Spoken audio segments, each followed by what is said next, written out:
Your work is going to fill a large part of your life, and the only way to be truly satisfied is to do what you believe is great work. And the only way to do great work is to love what you do. If you haven't found it yet, keep looking. Don't settle. As with all matters of the heart, you'll know when you find it. Your time is limited, so don't waste it living someone else's life. Don't be trapped by dogma, which is living with the results of other people's thinking. Don't let the noise of others' opinions drown out your own inner voice. And most important, have the courage to follow your heart and intuition. Most important tool I've ever encountered to help me make the big choices in life.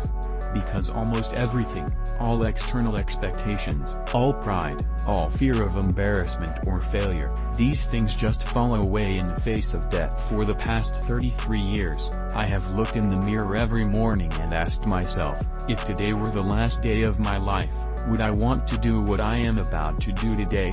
And whenever the answer has been no for too many days in a row, I know I need to change something. Remembering that you are going to die is the best way I know to avoid the trap of thinking you have something to lose. You are already naked. There is no reason not to follow your heart. That's been one of my mantras, focus and simplicity.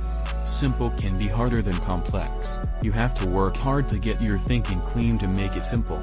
But it's worth it in the end, because once you get there, you can move mountains. Creativity is just connecting things. When you ask creative people how they did something, they feel a little guilty because they didn't really do it, they just saw something.